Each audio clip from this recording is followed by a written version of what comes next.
Hi student, Sandeep education में आप लोगों का स्वागत है। मैं संदीप सर आज आप लोगों का एमसीक्यू का पार्ट 2 का टेस्ट लूँगा। बट बच्चों, पिछली क्लास की तरह जैसे इसमें पार्ट 1 में हुआ था, मैंने आप लोगों को हर एमसीक्यू का आंसर इमिडिएटली बता दिया था। बट इस बार मैं इमिडिएट इस वीडियो में आप लोगों का आंसर नहीं बताऊंगा।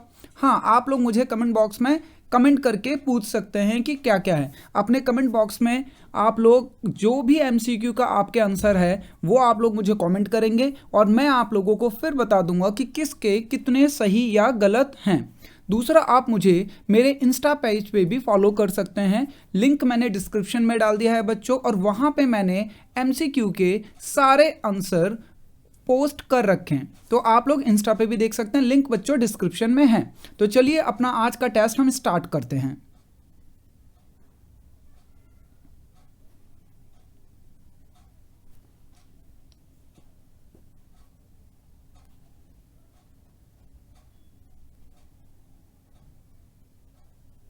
लीजिए, तो बच्चों हमारा MCQ 1 आ गया है। क्या कह रहा है? Which of the following is not the method of calculation interest on drawing. बच्चों, कौन सा इनमें से मेथड नहीं है जो इंटरेस्ट को कैलकुलेट नहीं करता? कौन सा इंटरेस्ट बच्चों? Interest on drawing.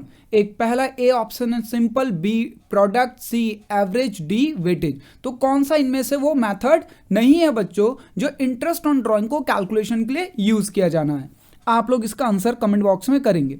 नंबर 2 बच्चों, limited liability partnership act under the act. बच्चों ये कह रहा है लिमिटेड लाइबिलिटी पार्टनरशिप किस एक्ट में रजिस्टर्ड है, ये आपको बताना है। तो इसका ऑप्शन है ए LLP act 1932, LLP act 1933, LLP act 2009 और LLP एक्ट 2008। मैं आपको बता दूं यहाँ पे LLP का मतलब लिमिटेड लाइबिलिटी पार्टनरशिप है।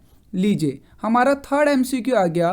बोल रहा है इसमें बच्चों the nature of goodwill is. तो आप लोगों को बताना है कि गुडविल का क्या नेचर होता है। A real, B nominal, C personal या D none of this.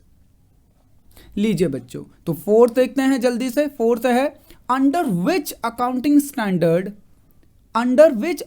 Standard goodwill defined. बच्चों इनमें से कौन से अकाउंटिंग स्टैंडर्ड में गुडविल को डिफाइन किया जाता है?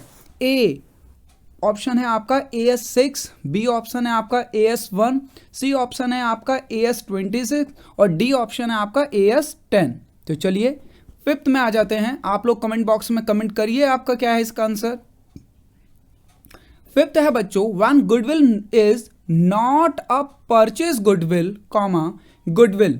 ए ऑप्शन बैलेंस शीट में शो नहीं करी जाती है बच्चों, बैलेंस शीट में शो नहीं होती है।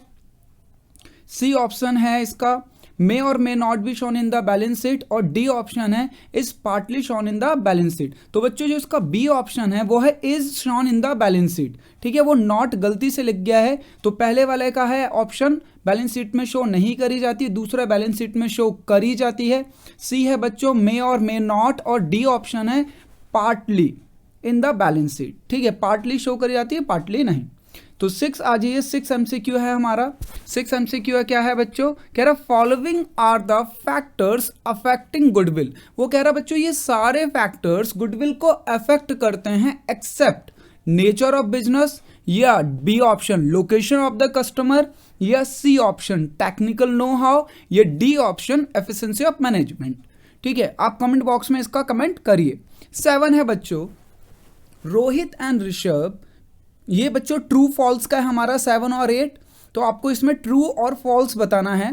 कह रहा है Rohit and Rishabh purchase and sale motor car. बच्चों ये दोनों किसका काम करते हैं? मोटर और मोटर कार का, यानी हमारी जो कार वगैरह होती हैं उसका सेल और परचेज का काम करते हैं on a frequent basis for the purpose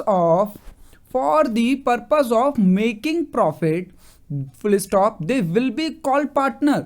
बच्चों इन क्या है, रोहित और ऋषभ परचेज और सेल का काम करते हैं। किसकी परचेज सेल का? मोटर और मोटर कार का, ऑन अ फ्रिक्वेंट बेसिस। ठीक है, फ्रिक्वेंट मतलब तो रेगुलर बेसिस। तो क्या ये पार्टनरशिप है? आपको बताना है ट्रू और फॉल्स। उसके बाद है बच्चों क्वेश्चन नंबर 8। तो हम 8 पे आ गए।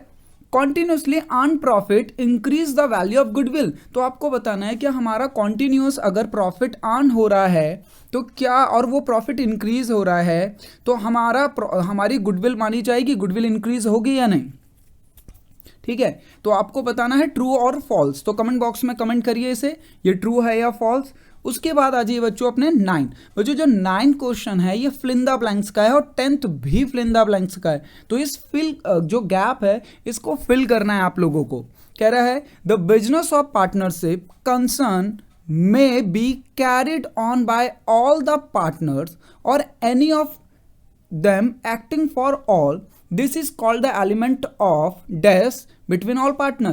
बच्चों ये क्वेश्चन क्या कहना चाह रहा है, ये कहना चाह रहा है कि पार्टनरशिप बिजनेस में सारे पार्टनर्स मिलकर काम करते हैं या फिर सारे पार्टनर किसी एक पार्टनर को डिसाइड करते हैं कि वो काम करे सारा।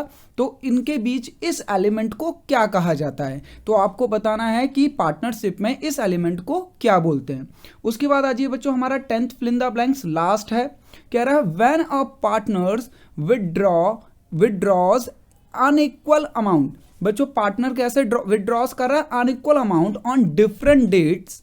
तो interest is calculated under which method. आपको बताना है interest is calculated which method, कौन से मैथड से हम इसका इंटरेस्ट ऑन ड्राइंग को कैलकुलेट कर सकते हैं। ये आपको फिल इन द ब्लैंक्स में फिल करना है बच्चों। ठीक है, तो प्लीज़ बच्चों अगर आपको ये कैसा लगा प्लीज़ लाइक सब्सक्राइब कमेंट और शेयर करना ना भूलें। अपना आंसर कमेंट बॉक्स में ज़रूर करें, मैं आप लोगों को रिप्लाई करूंगा उसमें आपके कमेंट बॉक्स में कि आपके कितने सही कितने गलत हुए हैं। दूसरा बच्चों डिस्क्रिप्शन में लिंक है मेरे इंस्टा पेज का, आप वहाँ जाके भी आंसर देख सकते हैं। तो चलिए बच्चों आगे बढ़ेंगे, अगली क्लास में हम अपने 3rd MCQ टेस्ट में आएंगे, देखते हैं ये किसमें कितने सही किसके कितने सही होते हैं। सक्सेस एंड एक्सेलेंस टुगेदर बच्चों, आगे बढ़ते रहिए। जय हिंद।